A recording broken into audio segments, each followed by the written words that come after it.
Good morning, everyone. Welcome to Catalyst Energies. My name is Dee. Thank you for joining me. I'm so grateful that you're here. This is the Catalyst Weekly Astrology Report. We're going to be looking at the astrology exclusively for today, August 13th. Ooh, Friday the 13th.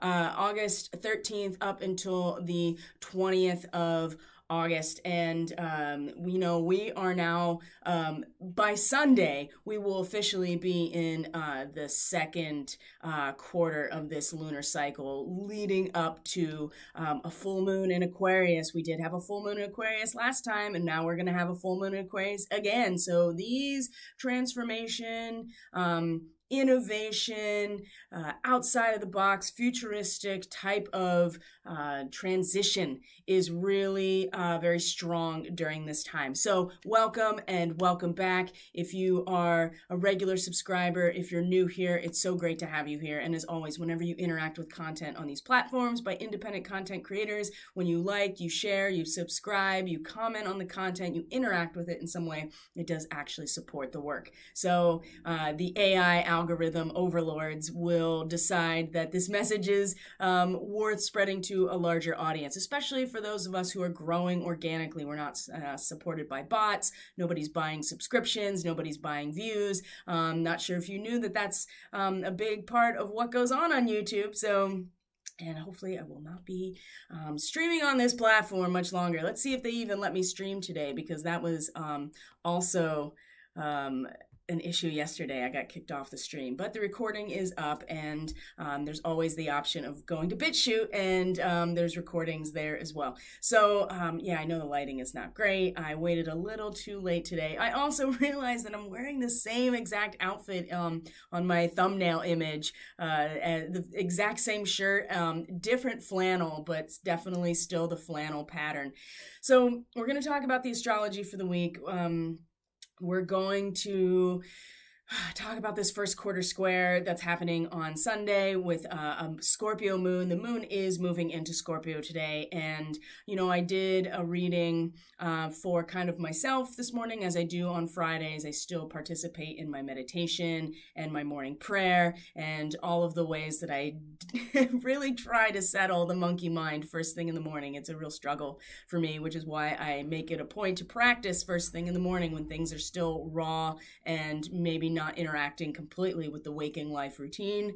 But I do usually pull a reading just like I do every day for the transmission, but it's mostly for myself, and because there's just not enough time to go over the weekly astrology and also give the reading. But what I will say is that we are about to embark on some very, very uncomfortable feelings. And if we are able to be a transmitter, a reflector in some ways, a refractor in other ways, there are those terms when it comes to light, but specifically from an emotional and feeling-based perspective, if we can be a refractor, a reflector, a mirror in some ways, right, where we're not absorbing all of the response to the Scorpio moon, if we're not absorbing it all into our field, but letting it bounce off, maybe letting it move through us, that's a big part of this energy, big part of it. The Hyades star seeds, wow, come forward, please. They have been coming out in droves in the readings that I'm offering. So I know that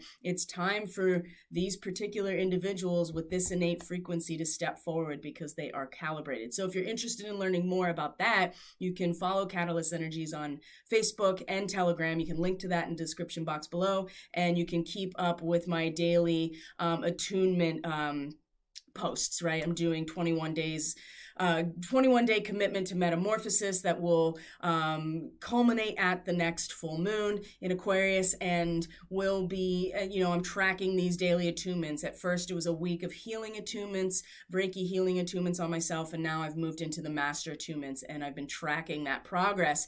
And I talked a lot about the Hyades star seeds because I am one of those, and it's very connected, like my sun and my natal Jupiter, which is my ruling planet, both starseed markings for the Hyades. And so I talked a lot about what that signature is, why it's important, and especially because this is the part of the sky where Rahu, or the moon's north node, currently is in conjunction with. Also with fixed star Aldebaran, one of the royal fixed stars that is connected to Archangel Michael. So there is a lot about this particular starseed origin that needs to be brought out too, because it's not very popular, right? It doesn't get as much traction or attention as all the glamorized other starseed locations. So, but it's really important right now. So you can check that out on this social media, Telegram, Facebook. I'm tracking it every day, and there's a lot of good information in just what I'm sharing from my experience through this process. And if you've noticed, that is the thumbnail image as well for this video and for this stream, this broadcast. What you see is the Hyades star cluster. It's in the face of the Taurus constellation. It is a star cluster, and there's a lot there that is coming up now. And it's really about the ability to allow the surge of emotion and the depth of it is going to be substantial with this moon in Scorpio, especially because it's going to be in a fixed square with the sun. That first quarter square of the sun and moon is always a crisis in action. What are we going to do? The midpoint between the new moon and the full moon. The new moon was a point of setting intentions, right? Especially about offering our unique voice to the overall harmony of other individuals coming and offering their unique voice. And the concept of sound and the vibration that goes along with sound is coming up big time right now. So I am a trained musician. It's actually was my first field of study going into my undergraduate work. And so I'm very familiar with vibration and frequency from an acoustic level. And so this is coming up big time. Multiple people reporting to me specific types of dreams or channelings or just interactions with the concept of sound, of music, and the structure, right? And so that is very connected to the larger concepts of energy, frequency, and vibration, which is what we need in order to understand the nature of the universe. So again, just check it out on social media if you want to get that information, because we got to get into the astrology, because boy, oh boy, there's a lot going on here. So we're going to talk about today, which is Friday the 13th. Tomorrow, the 14th, is Saturday. The first quarter square, like I said, will be on Sunday, and then I'll give a little bit of a synopsis, the major themes going into the week leading up to the full moon, and we'll have some information about that. I will be going on vacation next week, but I will be doing transmissions, and I will get a full moon report together because it's so important. I just will not be doing any personal readings next week, but I still will be interfacing and posting and all those things because I can't help myself. So let's get into the chart for today and check it out, and let's see if YouTube will allow me to keep streaming. We'll see here. We shall see. It's a limited hang, and that's for sure with YouTube. I'll tell you that much. There will be a switch over to the streaming platforms very soon.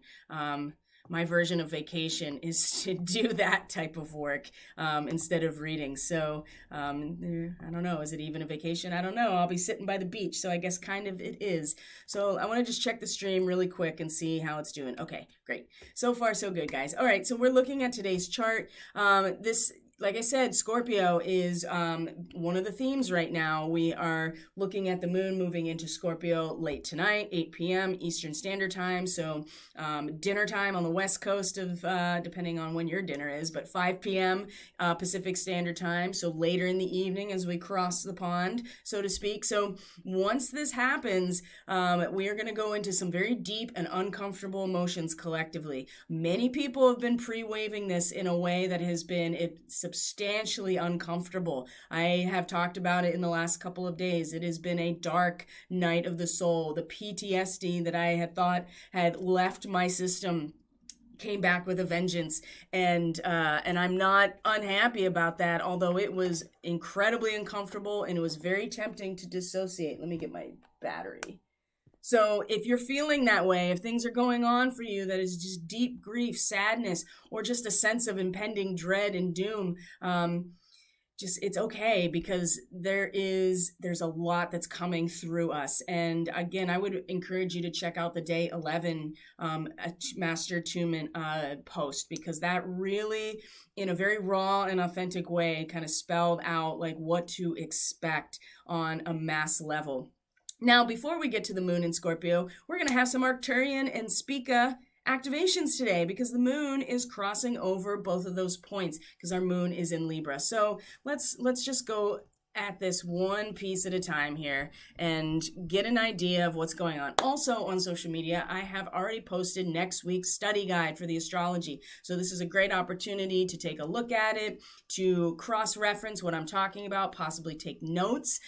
This is the best way to learn astrology. I know that it is a lot easier to get your sound bites and for somebody to tell you what is happening, but the most effective use of a tool like this, all of them, tarot, astrology, the Kabbalah, all of these modalities. I mean, that's just an example of the archetypal modalities on a spiritual and metaphysical journey, but they represent these abstractions of human experience, and it really comes down to what it elicits and brings up inside of you, right? These I can give you the language, I can interpret based on what I'm seeing, but the meaning of it is really based on your own study, right? And if you're somebody that really, especially starseeds, you absolutely have to understand how astrology works. And I would say evolutionary astrology, because that is also about the soul's trajectory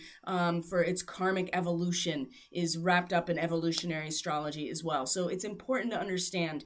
And so this, how you learn, you practice, you immerse yourself just like any other language. I have immersed myself in astrology on a daily basis for 4 years now of daily immersion into the language. This is how I learned. I also had to stop listening to and before that, it was a consuming of information, right? Listening to certain astrologers, reading a ton of stuff, like really understanding it. And then I turned all of that off and then began to practice and immerse myself in the language for my own sake. And if you want to learn astrology, if you really want to harness how incredible this modality really is to understanding your soul's evolution, time, right? And time in cycles, and sacred geometry, because that's what we're looking at, is geometrical connections when we look at a chart like this. You really have to immerse yourself. And so that's why I put out the study guide, so that you can make connections with what I'm saying to how it resonates with you based on these very palpable and definitive connections, the geometric configurations, the cycles. That is something that we can measure. It's measurable, it's observable. And this makes astrology as a science and an art. And, there's an alchemy even in that, which is so beautiful. So again, you can go to social media and find those things and link in the description box below. And then you can find the study guide. So you can download it, you can print it, whatever you want to do. So with all that being said, let's actually get right into the astrology now. So, my friends, here is Friday the 13th. We find our moon in Libra, okay? We'll be making all kinds of interesting transits throughout the day. So first, we're going to, like I said, that's the thing about astrology, the Wayback Machine. We can go back in time. So the first thing we're going to see here is very significant. This is incredibly significant to start off with. Now, look at the time, 4:30 a.m. Eastern Standard Time. How many people are waking up early? I know I am. I'm waking up at 4:30, just waking up and being awake and going right into meditation and prayer and Reiki attunement. Sometimes I did that this morning. So there's a lot here. The solar weather has been incredibly calm, right? There it is. It feels kind of eerie, very eerie in terms of the solar calmness. But the Schumann had been blasting into a very high frequency the last couple of days, yet no solar weather to speak of. So something is going on inside of the planet, right? Underneath the surface, in the heartbeat of Gaia is speeding up and emitting a higher frequency field. something's going on, and it is boiling under the surface. It's moving and surging and sloshing around, and it's soon going to be released. And we collectively with the Scorpio moon are going to feel it very strongly. Now, first, here's the sextile: Libra moon and Leo sun. Right, the sun is in Leo. This is its home territory. The moon in Libra. Oftentimes, Libra moon, we find ourselves very easily adjusting our form in order to find the perfect balance, right? So sometimes Libra moon people will be very people pleasing and very good at adjusting their own emotional selves, right? How they feel on the inside is easily shifted in order to and transfigured. I think that's really the more appropriate word, transfigured, in order to find perfect balance and form. And that can often go however it goes, right? You can be a people pleaser and not really find any emotional stability, or you are a master at balancing the scales in any type of relationship that you're in. So the thing that is very striking about this is that you see how these two green lines come from each point in its sextile. This is called a yod, a finger of God, right? Where you have two objects that are in a sextile, right? 60-degree angle, and then each of them quincunx to a central point. And look what it is. It's Neptune. Neptune retrograde in Pisces. The giving of our vital energies to substantiate some sort of ideal or something very unconscious. And we've talked about this so many times about how Neptune in its retrograde, the fog is clearing, and so now we're seeing things for what they are, but we also could very easily be taken over by somebody else's conceptualization. And if we are unconscious of what is going on in our own shadow, then those desires that are unacknowledged or unseen can easily be substantiated with how powerful Neptune is in its home side, right? This is Poseidon. This is the ruler of the god of the seas and the ocean, right? The storm surge. This imagery is so important right now because it's so directly connected to the imagery of the Hyades. As beings, as star seeds in ancient astrology, what it represented in the ancient astrology and mythology, this idea of the surge of the water, and with the Scorpio moon right on deck, this is really important. So let's look at this yod for a second. The finger of God. This is a mission, right? This is a trajectory of something that we need to accomplish. And as we know with these quincunxes, they are both inconjunct, right? So it's this sextile between these two aspects that actually will help direct us towards what this is, which is very simply, again, substantiating something conscious, a conscious ideal through our vital energy, okay? So when we talk about the moon in Libra, let's look at this, right? The moon in Libra.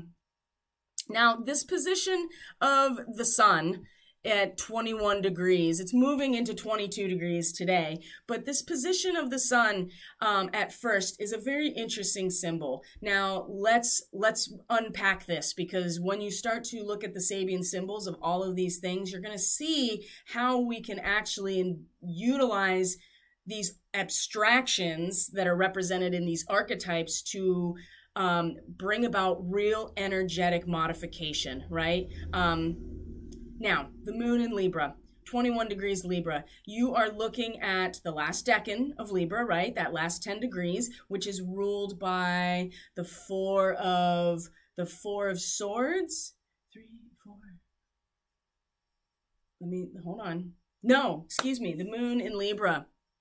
Oh, so the moon in Libra represents the first decan, right? Which is the 2 of swords. But the third decan of Libra is the 4 of swords. It's Jupiter in Libra. It's this respite, right? It's this perfect form and a rest. So when you start to realize that, you see that the whole last 10 degrees of Libra is about the balance. You started reaching the balance, the reconstruction phase of the transfiguration, and now enjoying it and mastering it. So this particular degree is a group of people going to the beach, a Sunday crowd at the beach. And it's really about revitalizing ourselves, having this contact with the ocean itself, and a sense of social togetherness. Remember, Libra is about the form of balance and has to do with relationships of any kind. And so you have this feeling here with the moon of all of us coming together in our own way to be revitalized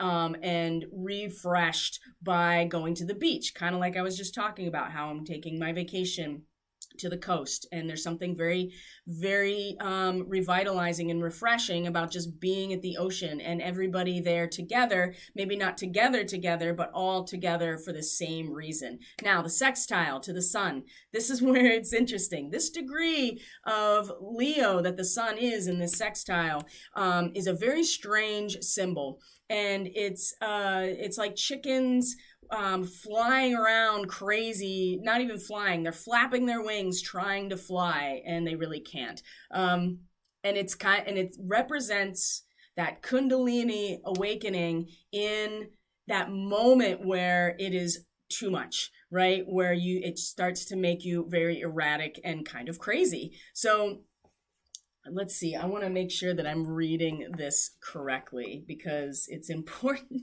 that we understand. It says intoxicated, think about that. And so you can be intoxicated by experiences, by energetic experiences, right? Intoxicated chickens dizzily flap their wings trying to fly. So then they're making themselves dizzy, trying to lift themselves after they are filled with all of this spiritual teaching that's very new. It's ecstatic, an ecstatic experience, but it's based in a container, a human container that is exposed to this maybe accidentally, perhaps prematurely. That's one way to think about it. And so it's an expansion of consciousness that is happening before the person is actually ready, which explains a lot of certainly what's going on now. But if you've ever had the Kundalini awakening and you felt kind of crazy, or known people that have had really strong psychotic episodes as a result of this, and I have known people, that this explains that, right? This really showcases that when your consciousness expands as a result of the release of this energy before you're actually ready, it can make you you can be intoxicated to the point where you just kind of wear yourself out trying to get somewhere that you're not ready for, okay? And it passes, right? Just like the sun has now passed into the next degree. But in the moment here, we can invest these two energies into each other, where the moon is able to be revitalized by what? The ocean, Neptune in Pisces. And also, too, we don't want to totally suppress the Kundalini awakening. We want to have it move through a vessel that is perfectly capable of harnessing it. But there is that moment usually in the process. And so the sextile here has them both reaching over and pointing towards, in this yod, to Neptune, which is the god of the seas, of the ocean. And when we dissolve everything down to its base constituent parts, the field of consciousness, we can substantiate anything from this place. And it really has to do with our vital energies doing so, giving of ourselves and our vital energies to substantiate this thing. So there's a sense here of giving ourselves over emotionally in an intuitive way to this process, but we have to take these two things into account. We have to find a way to invest these energies into each other and then be able to direct them at a place where on their own they would not fit, right? They would not fit necessarily, because this is just a passive kind of experience of going to the beach, right? This is not about substantiating anything based on our vital energies. It's a passive type of event and experience. Just like the sun over here, it's definitely not passive, but it's not mastered at all. It's premature expansion of consciousness. And again, it does not fit very easily or at all with where Neptune is, which is requiring us that we funnel all of that energy into something that will substantiate. When you're like flapping your wings dizzily, there it's just all over the place. So you can see how important this is and how the finger of God is pointing us towards this very strong energy on a Neptune is a transpersonal planet. These are affecting these frequencies are affecting us collectively, right? And so we see what we can do on a personal level with the sun and the moon, much more representing our personalized and direct experience. We can have this connection to each other that will then lead us to this point of substantiation. We can't do it if we're passively sitting at the ocean together, as much as that feels good. And we also can't do it if our only action in the moment of expression is intoxication and crazy, right? And I say the word crazy loosely, just to kind of give an idea here of how it may feel. It's not to put any qualifier on that word at all in terms of mental health stuff. So you can see right here, the finger of God, that yod. That was first thing this morning, right? That's a great way to start off today. And so then we move forward. The next thing that happens is Black Moon Lilith. You don't see her on this chart, but she is in a conjunction today with, look at that, with Rahu right here, the North Node. So Black Moon Lilith, the dark feminine, that deep part of ourselves. Somebody had explained it to me during my reading, and she said that Lilith is like the pissed off activist. Yes, I would say that energy is often able to be expressed that way, the pissed off activist, but it's very deep. It's a deep part of ourselves that if we don't acknowledge is there, will kind of take over and lead us to act out of self-preservation and try to overpower as a result of feeling disempowered, right? So Black Moon Lilith moving direct now. The true Lilith, not the average Lilith, but the actual position of the Black Moon, or that void point is now moving direct and is right on top of Rahu. So this is our collective soul's trajectory here. This is, again, Hyades starseed territory, big time. And, the arousal of response, of an expressive response when there is an imbalance of privilege in a society or in your consciousness too. It doesn't have to just be outside in society. It can be in your consciousness as well. If one side, shadow or light is getting too much, then the other is going to revolt, right? And it's going to balance. And I would suggest with Black Moon Lilith right on top of it, what we're going to find is the darkness seeping up to the surface to balance out these polarities that are distinctly out of balance. And it's a direction we have to go. That is what the North Node or Rahu represents. It's pulling us in this direction in order to evolve. And it's not comfortable, and sometimes it's obsessive. And with Black Moon Lilith right here, I feel very strongly here that we are going to see this like coming to the dark feminine, right? Coming to the surface, and it's powerful, and it can give us so much more power than we would ever have in just our ego consciousness. We're tapping into something so deep that it's like a thread that runs through all of us, but we have to be aware that's what's happening. Otherwise, we get, that pissed off activist that Lilith kind of represents coming into a moment where the workers surround the factory and go on strike. If we are not aware of what is motivating that from that place, then it can easily get out of hand. And so it's not a negative or a positive. A lot of people like to denigrate Lilith. A lot of people like to put her on a pedestal. I am looking at the duality in all things and to be aware of what this represents coming to the surface and really activating not only these Hyades starseed positions right now, but also our soul's karmic journey, right? This is where we have to go. We have to experience this disparity, and we have to have this infusion from Lilith on some level, is infusing us with this deep, very deep, powerful drive for empowerment and self-preservation. And it's not going to be easy, and you're going to start, you already can feel it coming through, right? And it's just going to start getting more and more pronounced. And when the moon comes into Scorpio, this is when that really uncomfortable reality check is going to, make itself known. So that's happening already today too. Then we see the moon comes into the quincunx with Neptune on its own in this moment, and we see that where this is really striking and is very difficult to make sense of, and this is where our personal alchemy steps up, is that on the one hand, we do feel this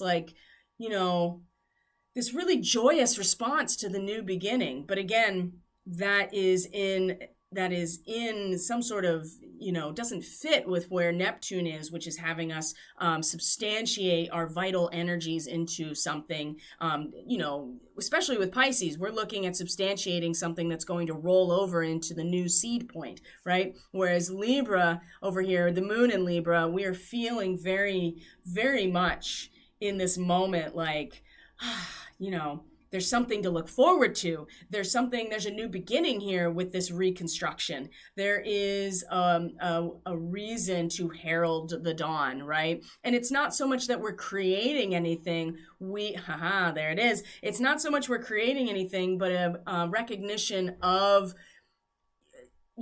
creation is really just bringing what is out in a form, right? And so the rooster may think, I know the roosters don't think this, but think about it symbolically. The rooster may think that their crowing is what brings the dawn. And it's really just a representation and acknowledgement of the cycle of rebirth all the time, right? Through the sun's, from our perspective, the sun's cycle, and it's really just the rotation of the planet, right? But again, the quincunx here is really showing us that we can't be passive about it, and that we have to find a way to alchemize these two positions. Same thing with the sun and Neptune, which is going to come into play over the weekend. So we already see right there where these two aspects of being able to sit in this balance of form, and at the same time find out how we can square the circle with that, right? Find out how we can come to a whole new adjustment of ourselves when it comes to where Neptune is, right?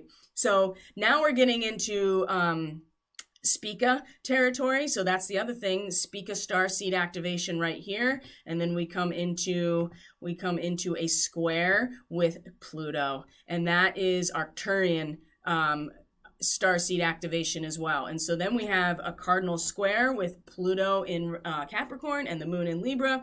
And again, this is, it goes along with the idea still with Libra that the sight of anything that reminds us of the end of the cycle allows us to have a revelation of the mysteries of life and death. We see that it's a balanced form when it requires us to see something on its way out. And so every death is an omen of rebirth. This is where the moon is in Libra. And it's the ability to discover in every experience a transcendent meaning, a cosmic meaning, okay? So this is where the Arcturian nature is really important and is being activated within each of us in this moment. The square to Pluto is because it's death, right? Pluto is destroying the very matrix of reality that we are living in. And so this square is really going to highlight the friction between how we feel, each of us, how we feel about, all of this death is really the precursor to rebirth and transformation,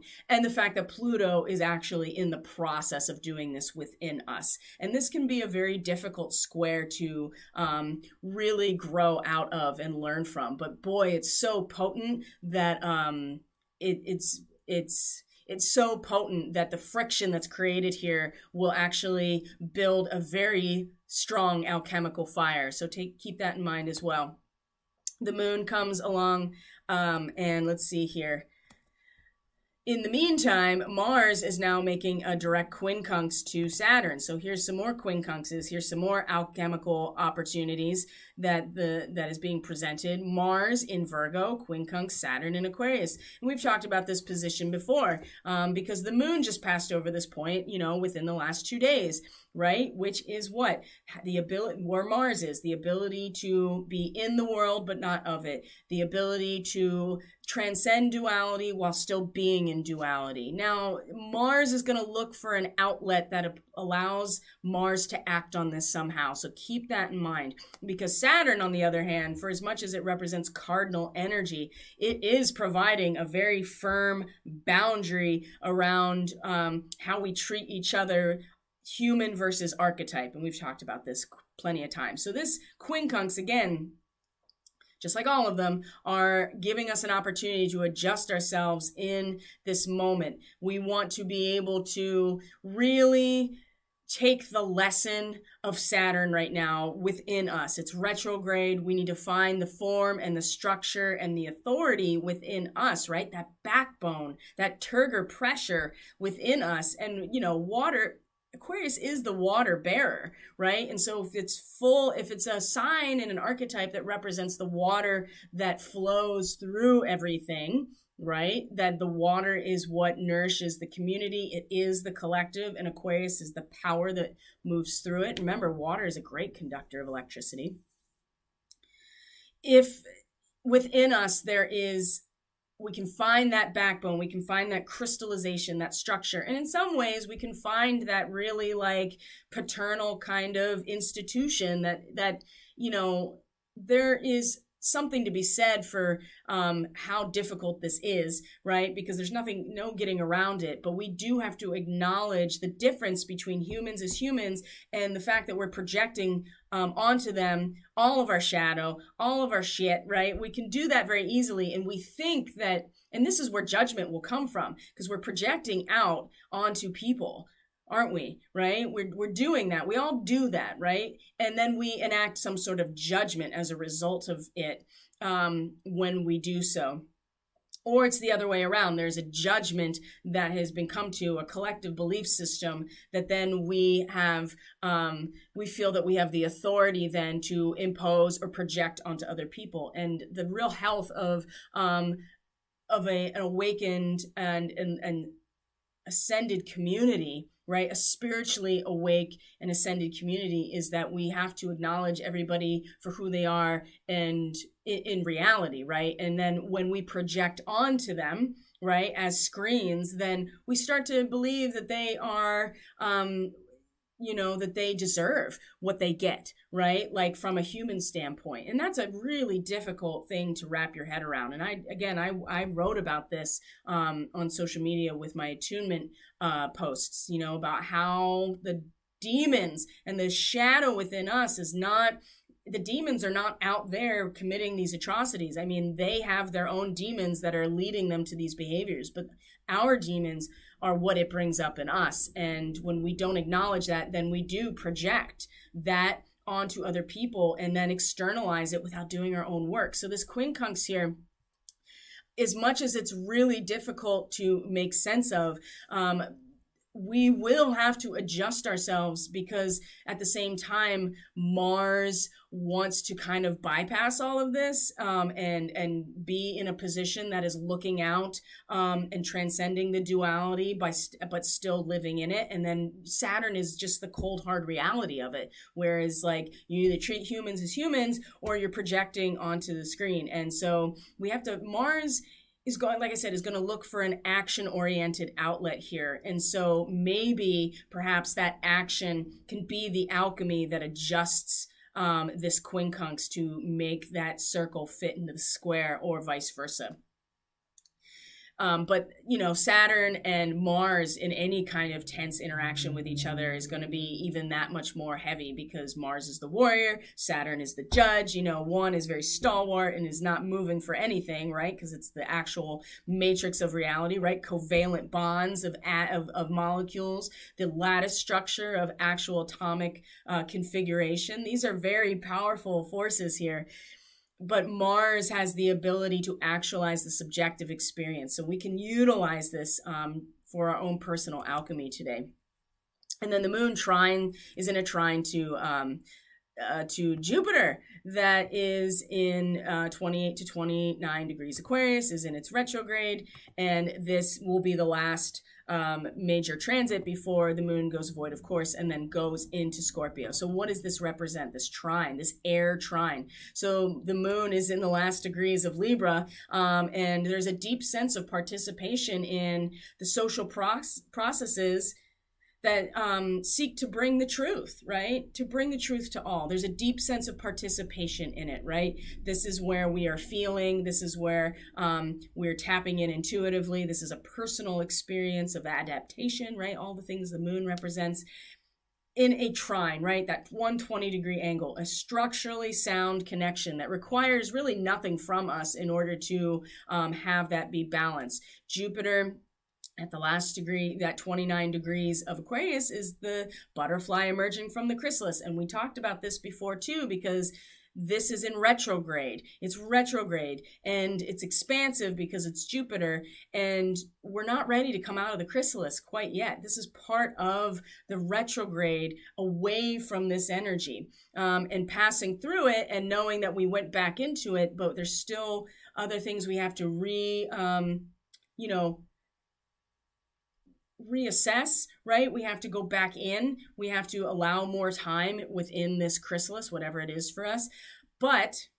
And Jupiter is supporting and giving a lot of, it's a benefactor and an advocate and manages this, right? This is about the collective management of a social sphere, right? Because Jupiter is the defender of the collective value system and the belief system. So with this retrograde, it's like, yes, we're still in here and I'm going to support you in this process. Now, the trine here is that the deep participation to the social processes here that bring truth is going to be within us. If we can identify with this and where Jupiter is, we can develop this deep sense of participation by doing our inner work, by allowing ourselves to remain in the chrysalis and acknowledge the natural cycles that are unfolding. Now, this will be much more relevant when the full moon happens, because this is going to be where Jupiter is going to be where the moon is, right? And so that's something to keep in mind too, that we're not quite done with this chrysalis. We're still in it, and Jupiter is protecting us and supporting us and advocating for us collectively in our collective chrysalis in Aquarius, right? And so again, where we're at individually and how we can apply our knowledge, Libra, cardinal air, in order to participate in this process is very internalized. And this is the last aspect before the moon goes void, of course, right? That means it doesn't make any aspects with anything, major aspects, until she moves into Scorpio. So the last thing today on the 13th, Friday the 13th, is that Mercury in its now moving into Virgo. I mean, the mental energy right now in terms of analysis, number crunching, details, right? Just getting into the nitty gritty under the surface. You know, Taurus is the fixed earth, but Virgo is using those resources to our benefit and growth. So when we have Mercury here in a square to asteroid Ceres, which is now in Gemini, getting very close to Rahu in the north node Rahu, and that Hyades star cluster position. And Ceres is the goddess of the grain and agriculture. She is Gaia she represents Gaia in terms of the seasonal cycles, the jet stream, the growth process, all of the things that nourish and sustain us, our atmosphere, the function of the climate, all of those things are very much connected to Ceres and the necessary cycles of that go along with what she represents. Remember, her daughter Persephone was tricked into going into the underworld and was tricked into essentially marrying Hades, right? Or the Lord of the Underworld, Pluto. And Ceres, in her grief, there was a deal brokered where Persephone was able to be released for half of the year, but then she had to go and be with, and I'm sure Mercury brokered this deal because Mercury was the only one that could go into this space. And so there is an acceptance that this necessary contraction phase, the yin phase, going within phase, is part of a natural cycle, especially in terms of the women and that cycle of maiden, a woman, crone type of thing. But it also, when Persephone had to go back into the underworld, this is where the land was barren and in that yin phase. So it also represents, we're starting to touch into the grief part of Ceres. And when we're talking about the actual Earth and how much the Schumann has been blasting lately without any solar weather, the birth pains, something is coming that's very big. And I know people have been saying that as like a way to get clickbait for the last year and a half, and nothing is, happening. But it does, the natural signals and these cycles are really pointing to something leading up to something. And maybe it's something internal, right? That we all are going to experience in our own way. But this square with where Mercury is in Virgo, in its sign of its rulership here, is, for as much as we want to get back to this kind of pre-intellectual state of consciousness before we had to start thinking about everything, Mercury is like, well, I'm actually showing you how you can take these differences that are in fact difficult to make sense of, right? When we come into conscious awareness, it's kind of a curse, right? That's the thing about animals. They don't have the same conscious awareness that humans do. And so, yeah, they have emotions and they have responses to things and they feel things, but they don't conceptualize and intellectualize the same way we do. And so in some ways there is this desire to go back, right? To go back and not have to have this growth of consciousness as we go through the process of Gemini, right? That is the 4th degree of Gemini. It's very nostalgic for traditional or past natural states of being. But Mercury in this place is just like, you know what? You can use your discernment and look at the differences and still find the universal tying together of all humanity, even in the midst of differences. You can see the function that they have. You can discern. You can understand that the separation and the duality will eventually lead to an alchemical process. But in the process of analysis, which is what Mercury and Virgo really represents, you at the very least come to understand and analyze this from that. And that, I think, is really, it's a square and it's going to challenge us, but we can at least use our mental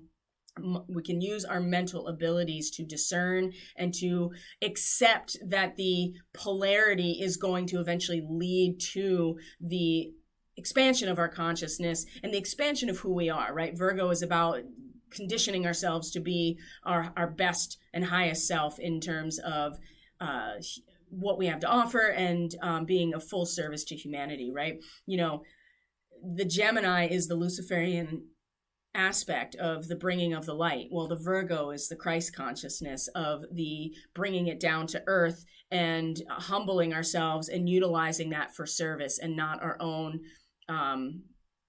not necessarily for just our own personal gain. That's what happens when you get stuck in the Gemini aspect and you don't move through it with the intention of knowing that you're going to be giving of this in service. And that is what Mercury and Virgo really represents, is the other side of that.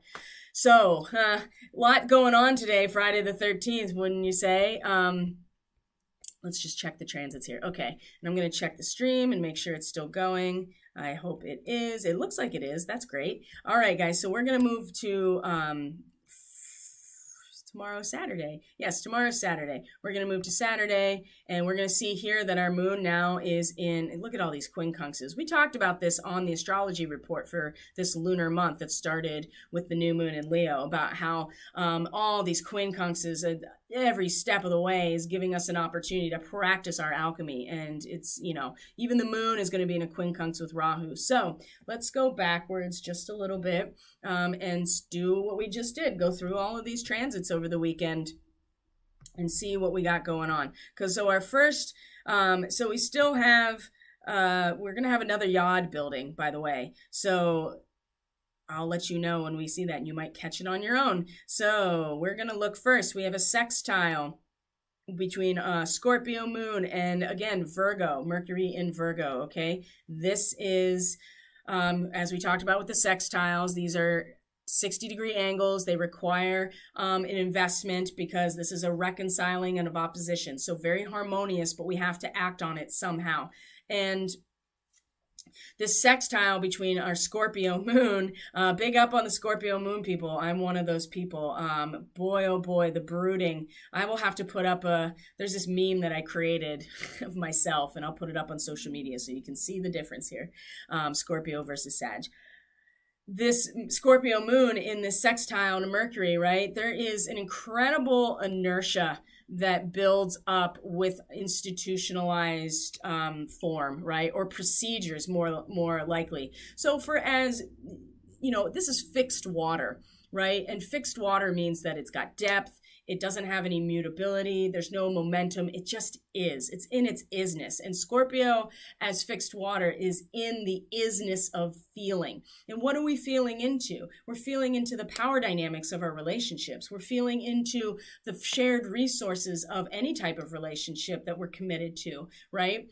Libra's the form of the relationship, but Scorpio is the truth of it. It's how it actually feels. And it also represents intimacy, right? Because that's a resource in a relationship. It represents transformation because you go to the depths of the shadow to see the real truth. And it also shows us the power of our cooperative engagements, right? Whatever it is, communion, cooperation with each other, we are more powerful together than we could ever be individually on our own. And Scorpio really speaks to that, but from our intuition, from a deep feeling, right? We can't not see it when we allow ourselves to go to the depth of the abyss in our soul, right? So the moon here can be very dangerous because there's no containment for this emotional experience like Cancer would be. Cancer is the shell of the crab. Cancer is the holy grail. Cancer is the womb. It is what holds us and allows us to be our vulnerable selves and develop our deep intuition. The moon in Scorpio has nothing to hold it. You just sink to the bottom, and you have to be very adept at swimming, I would say, and other senses when the light starts to fade and you get really down to the muck at the bottom. So it's very, this is a dangerous place for Scorpio moon or for the moon to be because people get lost here, especially if you're dealing with some dark night of the soul stuff. This is where it's going to come out. So the sextile here is speaking to the moon is speaking to how strong these bonds and the resources that are created are. It's like ritual space, right? When we give our energy to a symbolic thing in a ritual space, it actually creates something, doesn't it? This is why people do ritual. This is why people have ceremony. This is why sexual alchemy is a very potent practice, for regardless of your intentions, which makes it that's a whole another conversation, but you can see where I'm going with that is incredibly potent no matter where you are giving, no matter what its intention is. And that is something we have to be aware of. And this is why propaganda and mind control and the brainwashing, all of these concepts, right? We have to see them for what they are, because when we all collectively give our energy to something, some symbolic representation, it actually creates a form. And this can have strong inertia. Like it could be the rocky shore of an ocean that no matter how much those waves crash into it, it's not going anywhere. And so this might represent that part of ourselves within us. And I would say with the moon in Scorpio, we're definitely going to feel that. Now, the sextile to Mercury in Virgo, right? Analysis, putting things where they belong, crunching the numbers, moving, predictive analytics even come through here. 5 degrees Scorpio or Virgo. This is becoming aware of normally unseen spiritual agencies, right? The opening of a new level of consciousness, and the consciousness is gradually becoming aware and reaching beyond physical nature to become aware of energetic nature. And so if we take our minds to this point and apply this to where the moon is in Scorpio, we're gonna wake up to how powerful this inertia really is when we start to realize that it's energy. It is energy that shapes the reality that we experience. And this sextile is going to make it very clear to us in a feeling-based way. And then Mercury is going to be analyzing and starting to come into our consciousness is going to, start coming into an awareness of how it's all energy, right? How all the energetic processes underlie the physical ones. This is incredible. So that's, again, 4 a.m. Look at that. This 4 a.m. time is very important lately. So we see the sextile. We see that Venus is also in a quincunx now to... here's that other quincunx. Is in a quincunx to Jupiter, which is in Aquarius, has now moved into the next degree of Aquarius, which, by the way, is the degree of the natal moon of the United States natal chart. Depending on which chart you're casting, it's in this position, right? 28 degrees Aquarius. Now, what does this mean? This is about using your intelligent foresight to actually be able to plan ahead, to live with nature, right? To be able to utilize your knowledge and skill in a natural setting for the satisfaction of your vital basic needs. It seems very frontiers person type of energy, right? When you're meeting the hardships inherent in a very close existence to nature, right? Chop wood, carry water, all of that stuff. You need strength, you need efficiency, and you need intelligence in order to meet these hardships. And but it doesn't come with just intelligent foresight. Because we're talking about Aquarius, there's something profoundly spiritual and awakening about this meeting the hardship. And it comes from every act can be part of a harmonic and beautiful ritual permeated with very deep significance, right? Chop wood and carry water they're mundane acts that we need to do in order to survive. But when they become a sacred act, then it changes everything, doesn't it? It becomes a completely different resonance. And this is where Jupiter has retrograded back to as of tomorrow. So again, here's that quincunx with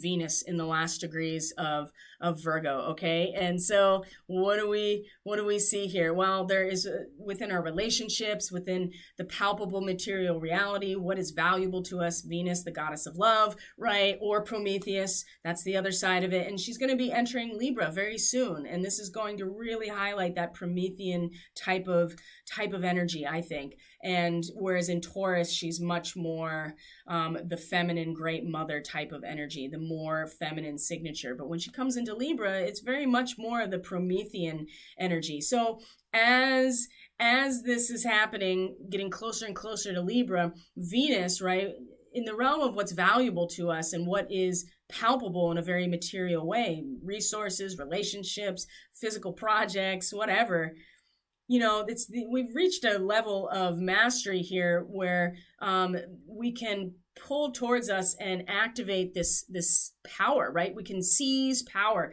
just out of our sheer personality, just because we've been doing this work. And Venus hasn't really been doing work necessarily. She has been attracting to her this magnetic attractor. She's bringing towards her all of these experiences and situations that allow her to allow us to actually reconstitute and purify all of these aspects that do have value to us. And so by the time you get to the end of Virgo, there is a very strong personality here, right? A very strong personality that is very connected to the divine source within. And so in this moment, there's a really strong, this ability to pull in and seize power in a very material way in our life. And the quincunx, or the inconjunct with Jupiter, is really just setting up the fact that again, we're still in the chrysalis, and we still are working collectively with making these very mundane actions that we need to survive, as within us, has a significant sacred meaning. And when we do that, this is just beautiful. It's beautiful to infuse all of our activities with sacredness and divine essence, right? And then when we do that, we also are able to utilize all of our intelligence and our mental efficiency to actually take care of ourselves. So again, Jupiter's protecting us. Jupiter is advocating for us collectively by us going into this place, right? And again, the quincunx, another opportunity for alchemy here, is going to be, because there's going to be a real tendency here for each of us when it comes to how we interface with the material world and what's valuable to us,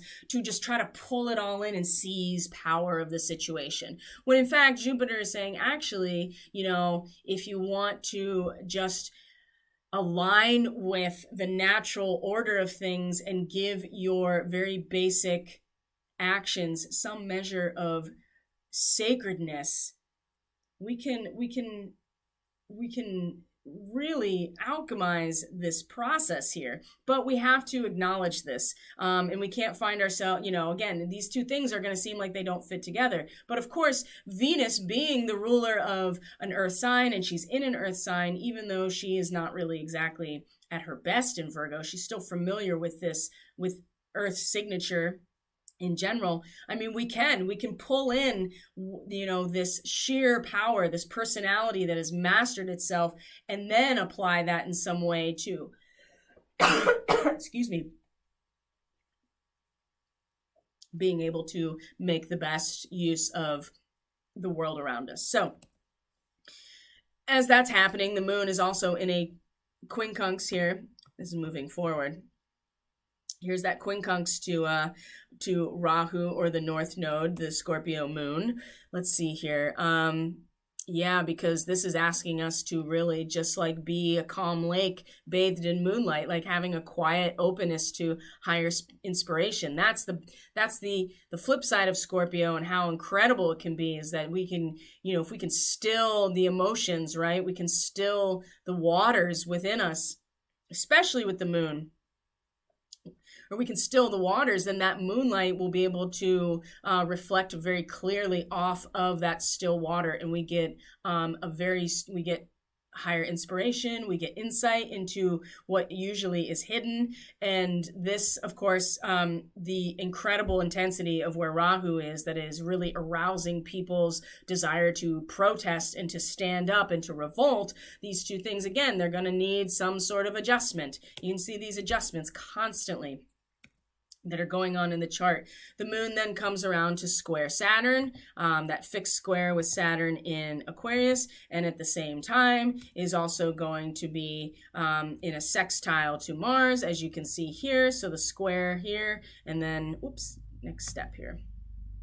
Square to here, but also sextile to Mars. Remember, these two were in a quincunx, so we can probably get something out of where this moon position is to help with that quincunx if it's still kind of eluding us. So we have this concept of fellowship, right? The overtones of human relationship are also a really strong part of Scorpio, right? Based on a community of work or experiences, right? What is it that binds us together and reunites people that maybe haven't been together in a while? But it's the idea of the overtone of human relationships based on something that we've done together, right? This is where the moon is. So again, the sextile to Mars is this opportunity to to invest. I'm getting confused. It's an opportunity to invest into this, about looking out and transcending the duality while still being in the midst of it. We can invest these two energies into, especially where the moon is. If we can really connect back in to the human relationship. Now it's in square to Saturn, right? That is, again, providing that like really firm authority figure inside of us. Is just like, we have to start seeing each other as each other and not as screens to project onto. And that goes both ways, right? We may project onto other people an overtone of human relationship that's not actually existing either. And this is where I think the sextile to Mars is useful, because we can transcend the duality and see things from a, while being in the duality, right? Mars, again, is looking for an outlet that he can act on, right? So it has to do with, like, again, analysis, doing the meticulous work, putting things where they belong, the details, right? Mars doesn't really want to worry about the details, but at least there is some measure of malleability here with Virgo, that Mars can at least move some things around, right? Can move some things around. And so we might be feeling this fellowship, right? We want to reunite with people, maybe our families, maybe people that we used to do work with, maybe people we haven't talked to in a while. And this, if we can invest where Mars is, giving us the courage, right? The courage and the drive and the ambition to transcend the duality that's probably kept us apart. Wow, we can really apply this courage and ambition to this feeling. The problem that we're going to face in the friction is the square to Saturn. That's just like, but even that, we can't project onto people our own stuff. We still have to see them for who they are. And so that friction is going to be very uncomfortable too. Black Moon Lilith comes along to sextile Chiron, which you don't see here, but she is in Gemini and is in a sextile to Chiron. And, again, she is letting us know that if we really apply this, working on ourselves and our shadow, we can apply and invest that into where Chiron is, that is really poking at all of these wounds of victimhood and shame and guilt about who we are. We can apply this work to this position and really be an inspiration for other people in this moment. This is I think a really great aspect, Black Moon Lilith in a sextile right here to Chiron retrograde in Aries. The moon then comes into a quincunx, and I think we're going to see another yod now. Yep, here we are. It's the yod's going to be with Mars and the moon and Chiron this time. So we're going to see the direct quincunx right here, and then we still have a sextile. It's still pretty faint, but it's still here. So we have another yod, another finger of God, so to speak. And so the moon in a quincunx to Chiron, again, we are trying to, use our intelligence here the depth of understanding that you get from Scorpio going into the depths. We're like an inventor in a lab, right? We're trying to come up with something and innovate something based on connecting seemingly unrelated facts, right? And the driving urge towards achievement in a social context is really what this moon degree symbolizes. So the quincunx, again, like, we're trying to figure some things out. We're trying to understand the nature of our relationships, the power that is inherent, what it is that we create when we're together. And maybe there's something that we haven't seen yet. And we have to go back into our laboratory and start messing around with things and make new connections. And again, the quincunx here is because Chiron is just like, no, I want things to happen now. I know what I'm capable of. I feel the potential for what this can grow into, and it needs to happen now. And this stimulates every time because it's Chiron, it's not moving very quickly. So this is a consistent triggering of these deep wounds of self-worth and, self-worth, our subjective experience, and specifically to the victim savior role. We want to act, we want to do something about it. And really we're not going to get anywhere because it's just going to be an inert thing, but we're going to be really frustrated about it. So again, the quincunx here is showing us where to adjust ourselves. And this yod does point to Chiron. So you can see that this experimentation, and then of course where Mars is now moving into the next degree of Virgo, we can apply this energy to each other of Mars. Mars is the co-ruler of Scorpio, by the way. So there's a familiarity here with where the moon is, that we can use these energies, again, to really meet some sort of karmic challenge where Chiron is in these two quincunxes, this finger of God. So this is really setting us up for some deep wound healing through these connections here, the moon and Mars and then Chiron. And from there, the big finale on Saturday is that our Scorpio moon comes into a direct opposition to Uranus right before it goes retrograde. It's going to station retrograde in this coming week. And so right now, here is this opposition with the moon that is exalted actually in Taurus and Uranus. And so the opposition here is that with this moon position, we are starting to feel the very first early steps in developing our mind that is seeking to be attuned to a higher level of human evolution. That's the thing about Scorpio. You transform by going into the abyss. You transform by facing your shadow in the mirror and not running away screaming. And as you come back out of it, you're starting to develop. And this is very early, right? This is very innocent.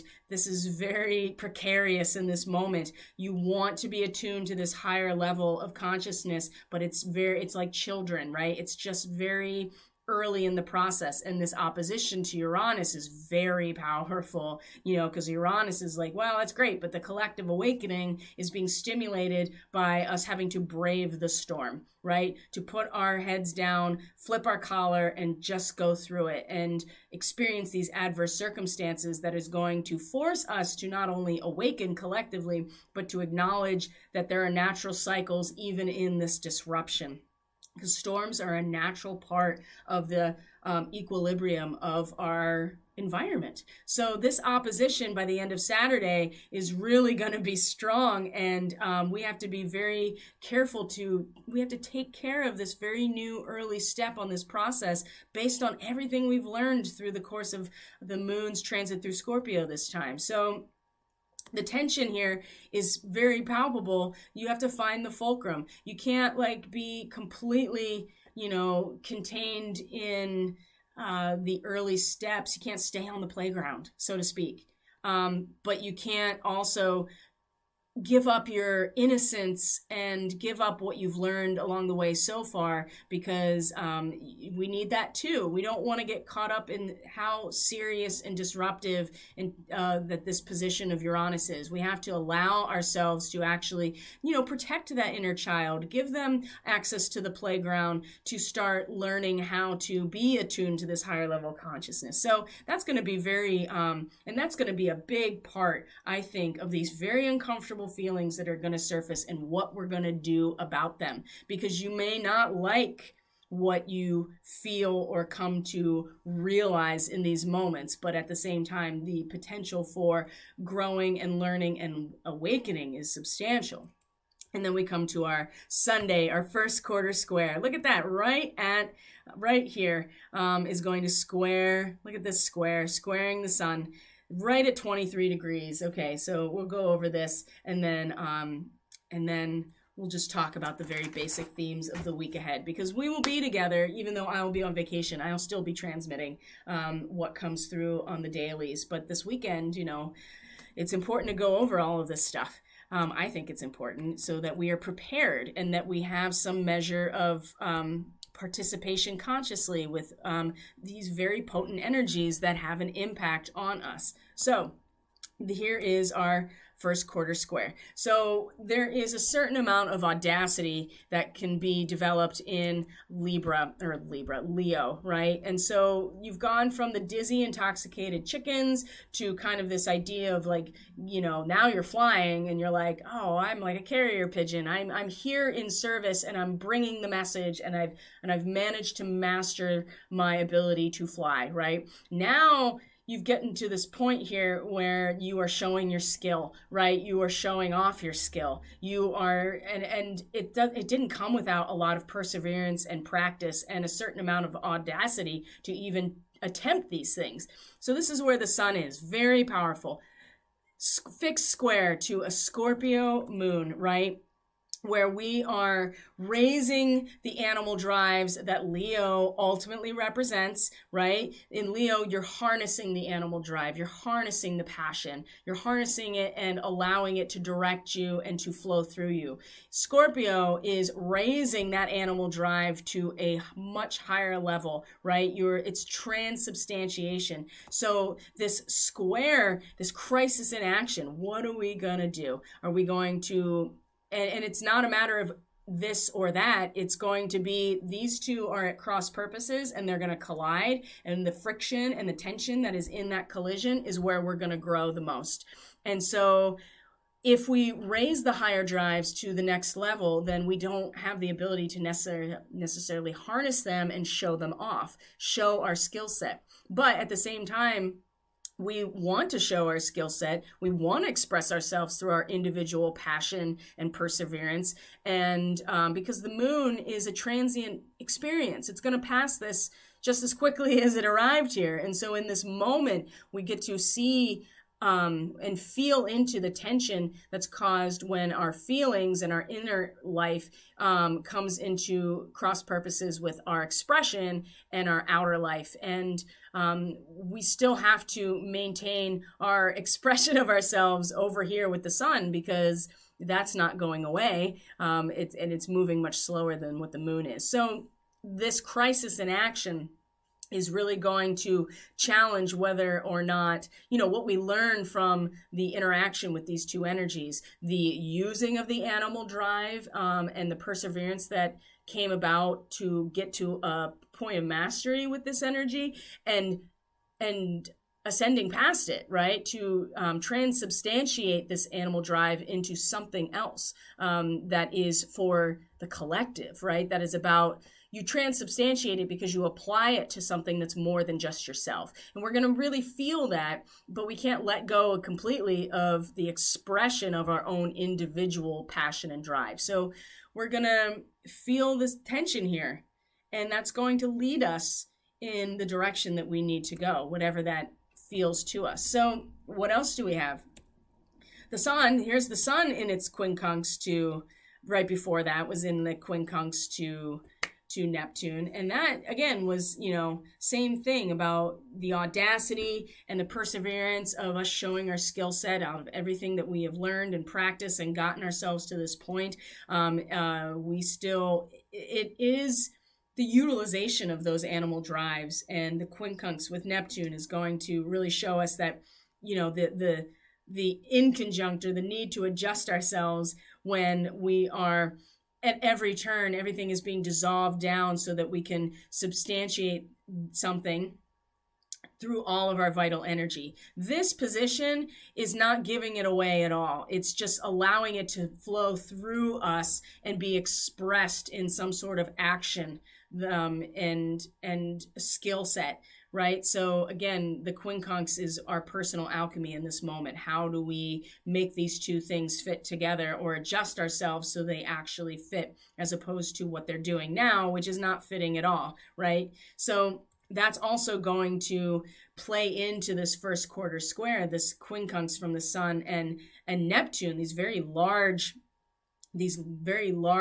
and important objects. The moon then is also in a trine to Neptune at the same time, as you see. So we know that the substantiation of our vital energies is finding a lot of traction with where the moon is, and the moon in Scorpio, which is asking us to transubstantiate those animal drives, bring them to a higher level. You can see already how that is easily applied to and finding a lot of support with what Neptune is representing. We can't really substantiate our conscious ideal through our own vital energy without transubstantiating all of those animal drives to something more than just ourselves. So you can see all these things interacting with each other that's going to cause some tension, and we have to come to terms with how we can apply these things in a way that's going to be for the benefit of all of us. So the moon then comes into a sextile with Pluto, right? Pluto rules Scorpio. And so there's definitely some familiarity here. And this is about the fact that at this point, with where we're at in Scorpio, we're able to see right into the structural factors in all existence, right? You're like an X-ray. You're able to see in and down to the underlying structure. And this can be applied to where Pluto is, which is pulling everything away within us to show us these deep underlying structures. So our intuition, our psychic awareness, all of the moon things, our subconscious, the ability to really tap in very deeply allows us to invest into the transformational process that Pluto represents, especially in its retrograde within us. And so we're going to be able to see things for what they really are, and it's going to support what Pluto is ultimately destroying and our ability to see the underlying patterns of this destruction, because it's going to show us the pathway of our own transformation. The moon then comes around to square Jupiter in another fixed square, because it's square Jupiter in Aquarius and fixed water Scorpio. And we're getting into the late part of Scorpio. This is the mastery realm. And there's this part of Scorpio, as we get into it, is when we start to realize that there's an integrating principle at the core of all existence, right? You start to realize what there is at the center of everything. And so there's an inner allegiance based on a repolarization in some ways, right? Because you go to the depths of the abyss, you realize everything that's down there, and then you start bringing this back up in your transformation, and you get to a point where you now are aligning yourself with this core, at this, this integrating principle at the core of everything. And it's setting up your allegiance to this inner life as a result. And that in itself will then create another polarization to the outer experience. Now the square, again, that's a very intense moment, and it's in square to Jupiter, right? There's that friction again, which is leading us to really gain something, the representation and the advocacy from Jupiter within us, the expansion within us of the ability to just meet the needs of everyday existence by making them sacred. That is how you create an awakened collective. That is how you exist in awakened collective, when the very mundane things you need to survive in a life close to nature can be infused with meaning, right? Carry water, chop wood. The square from the moon in Scorpio is that we've seen a lot. We have come to realize what is at the center of all life and what it means, and having an allegiance to that. And so that square is going to be like, well, where do I put my attention, right? Because you can't really get all caught up into recognizing the integrating principle at the core of all existence when you're chopping wood and carrying water, or needing to farm, or needing to do any manner of living that close to nature. So that square is going to help us grow in that moment right there, because it's not that they either of them are right or wrong. It's not an opposition. It's a square. It's a 90-degree angle. So they're at cross purposes. So that's going to really help us, I think, to make sense of things that seemingly don't fit together at all. Well, that's more of a quincunx, but you know what I mean? Like these, it's like you get T-bone and you get flying off somewhere, but where you go flying off to is going to give you a whole new perspective in this moment. Mercury in Virgo, in conjunction with Alpha Draconis, again, squaring the nodal axis of the moon. Mars was just here. We talked about the Draco activation. So this Draco activation is coming online in square to the nodal axis. And we are just stepping out into our initiation, but we still are contained by some measure of standard that Virgo represents, right? It is the root system in its function, but we do need a tradition. Taurus and the second house often represents this, and Cancer too, right? Cancer in the fourth house emotionally represents this, but this connection, this square that we see here with Mercury now at Alpha Draconis in square to the nodal axis. Again, we're going to our mind is embarking on this journey here into this realm of analysis and discrimination and discernment, and really crunching the numbers about who we are, how we conceptualize reality, and what information we're taking in. We're really analyzing it now, which again is going to cause some tension with a very active and very upheaval. There's a lot of upheaval that has to do with where these nodes are. And so that's going to test it too. And are we going to pass the test, right? Or are we going to fall into the Draco reptilian nature and utilize all of that mastery and that Kundalini serpent medicine for self-preservation and control manipulation? Mercury is going to test this because the nodes are incredibly active right now in terms of what they're representing. It's easy to get pulled along and moved, pulled along and influenced by the surge, right? The surge is where we're headed, but it's also very possible to get pulled along and influenced entirely by the surge. And we have to make sure that we also our minds are just now coming into a place of mastering this analysis, if that makes sense. And then the moon comes along to sextile Venus in the last degrees of Virgo. This is some mastery level shit right here. The last degree of Scorpio, the last degree of Virgo. This is, in conjunction to, the moon is in conjunction with Alpha Centauri. So that's something to keep in mind. And, this is a release. This is a release of tension, this last degree of Scorpio. It is real, while the tension of all of the truth and the transformation that results from all of this truth in the shadow and in the abyss and these Scorpio realms, there is a way to release the tension. And it's kind of like controlled opposite. That's not what I meant. Controlled demolition. That's what I meant to say. Controlled demolition, or like a prank.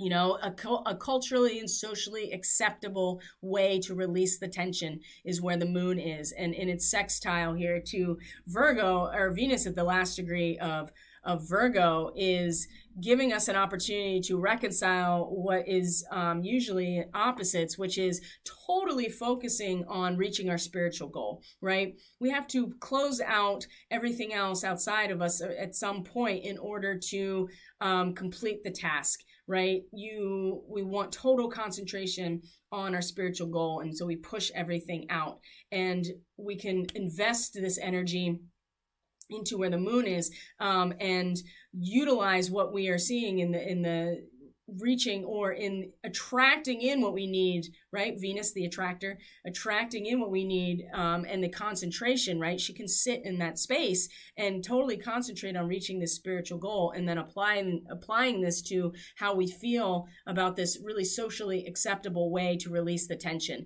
It really actually is going to be about kind of closing it all out for that moment and getting into the inner realm, so that we can reach our spiritual goal, right? That we can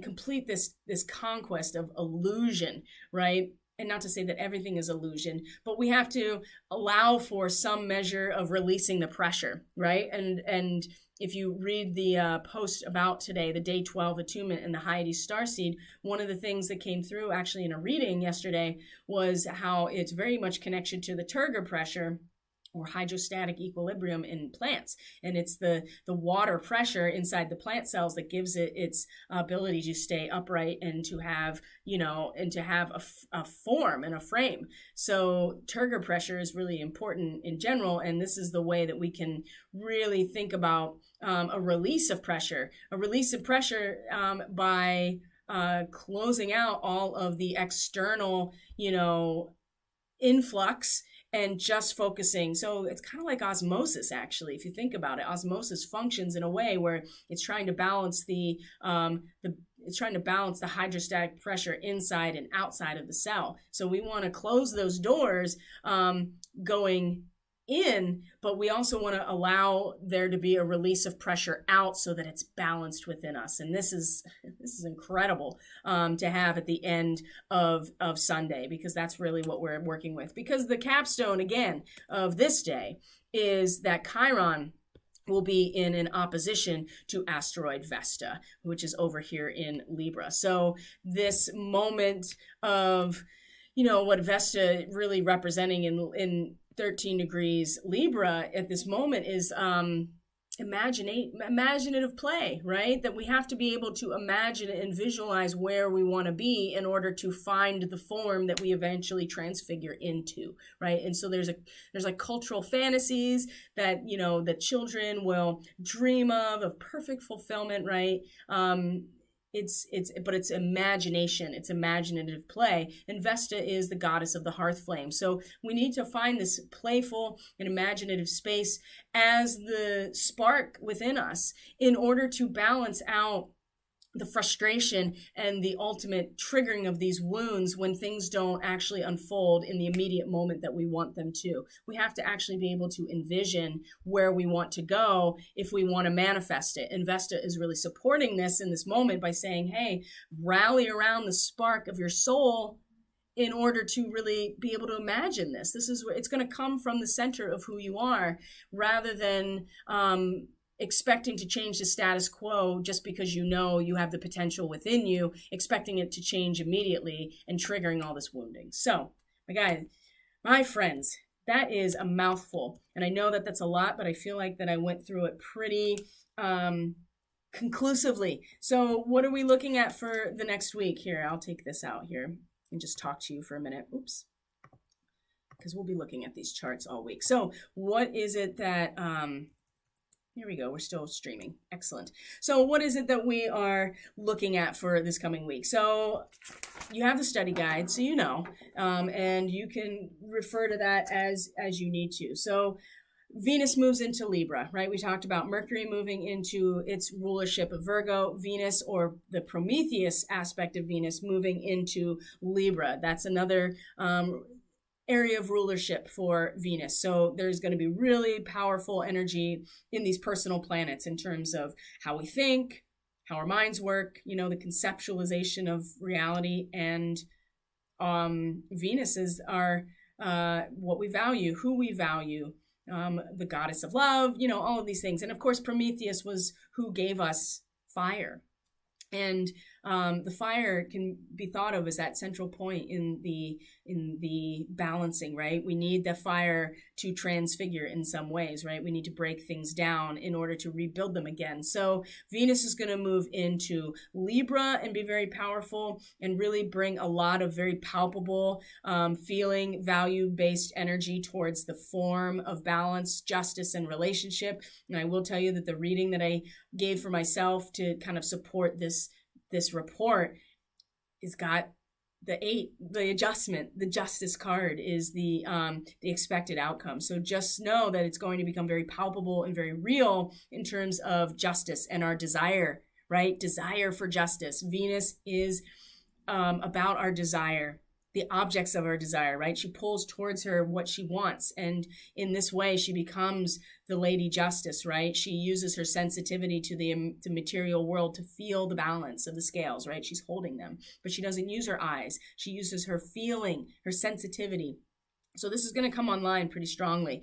There's a lot of quincunxes, of course, still happening during this week. And another big thing that's going to happen is that Mars and Mercury are going to meet in Virgo. They're going to meet in Virgo. They're going to meet at 13 degrees Virgo, which means they're both going to quincunx. They're both going to quincunx Chiron. And 13 degrees Virgo is a very interesting, it's a very powerful position, and it's about somebody that's coming in and a powerful statesman that can overcome like collective hysteria. And so but think about it in terms of your own journey. So there's a part of you that's going to come in and kind of pull it all together in the midst of a lot of chaos, right? And so Mercury and Mars are going to come together at this point. And so Chiron being involved too, there's going to be such a strong component of being triggered into our victim savior narrative, but at the same time these two are coming together, and boy, there's going to be a lot of fire behind our words and our actions and our expression when it comes to just pulling it all together, right? So that's really strong too. Uranus is going to station retrograde in this coming week, okay? So and Saturn, or the sun, is going to oppose Jupiter as well. And these two huge Jupiter is a gas giant. It could have been a star if it had had enough density to start the process of its main sequence. So they call them, oh, that's a different story. Hot Jupiter. Look that up. Look up a hot Jupiter and see what that in astronomical terms shows up for you, because that's something important.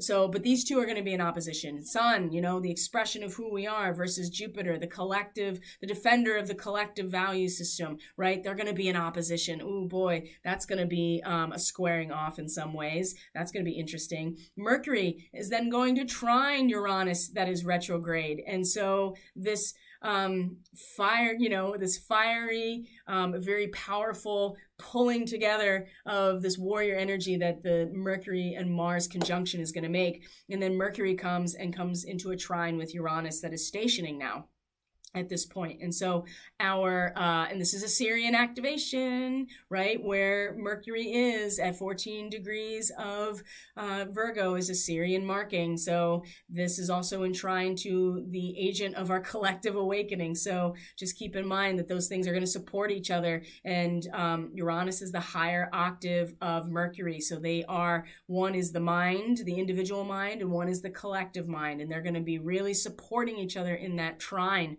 That Earth trine coming this week as well. And then Venus in Libra is going to trine Rahu, the North Node, as well. And so we're gonna feel into that as well. Use our sensitivity of balance and justice. As fairness is going to again find support and foundation with where we are being pulled on our collective soul's journey, which again is very arousing. Really has us wanting to, revolt against the imbalance, right, in our consciousness or outward in terms of what we're expressing. So that's going to be on the menu as well. And then we have the full moon in Aquarius on the 22nd, and there'll be a lot more information about that as we get closer. So my friends, thank you for sticking it out. There's a lot of information here. Go back and listen to it as the day or the week unfolds, as the weekend unfolds. Take some notes. Use the study guide. That's what it's for. Just like studying in college or in high school, whatever, studying for an exam. You have a study guide, and that gives you an outline of what to look at. That's what it's for. So have a great weekend. Take very good care of yourselves.